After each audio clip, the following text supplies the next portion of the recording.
हमारे इस channel Mithila junction को लाल button दबाकर सब्सक्राइब करें व घंटी के निशान का बटन दबाएं ताकि सभी नए वीडियो आप तक तुरंत पहुंचे बिल्कुल मुफ्त।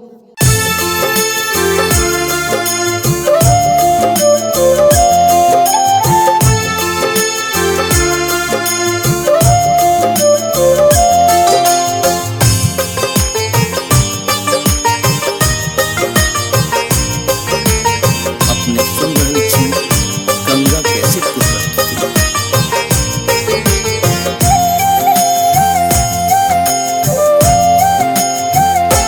छठी मैया कहिया हमरा असरा पूरी भइए और कतिक तड़पे बेना। छठी मैया कहिया हमरा असरा पूरी भइए और कतिक तड़पे बेना। छठी मैया कहिया हमरा असरा पूरी भइए और कतिक तड़पे बेना।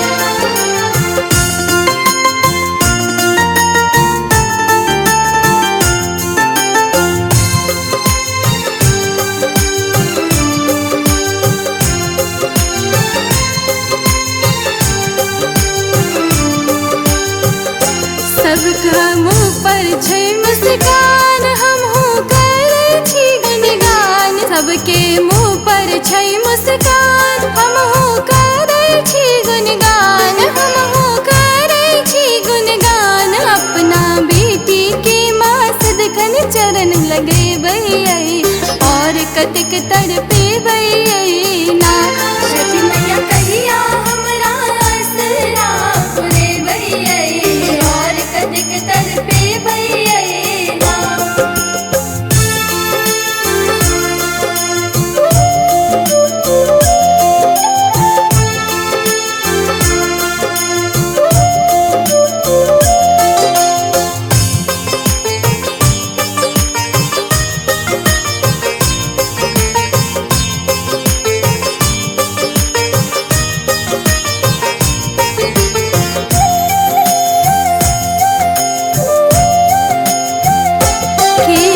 पूजा की उरियान दियो हमरो पर कर ध्यान। खेलो पूजा की उरियान दियो हमरो पर कर ध्यान। दियो हमरो पर कर ध्यान। ठुकवा बसबा सब टाही के चढ़े भैया और कतिक तड़पे भैया ना। छठी मैया कहिया हमरा असरा पूरे भैया और कतिक तड़पे भैया ना।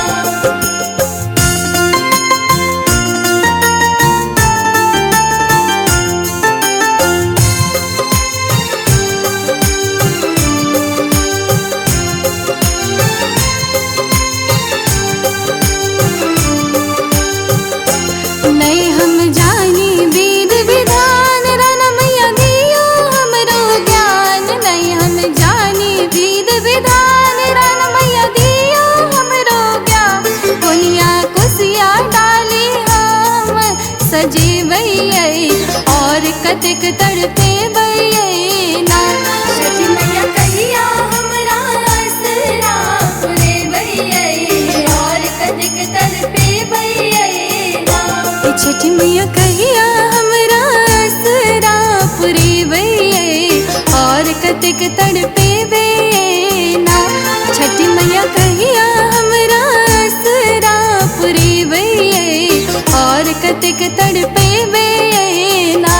छठी मैया कहिया हमरा असरा पूरी भैया और कतिक तड़पे बेना। हमारे इस चैनल मिथिला जंक्शन को लाल बटन दबाकर सब्सक्राइब करें व घंटी के निशान का बटन दबाएं ताकि सभी नए वीडियो आप तक तुरंत पहुंचे बिल्कुल मुफ्त।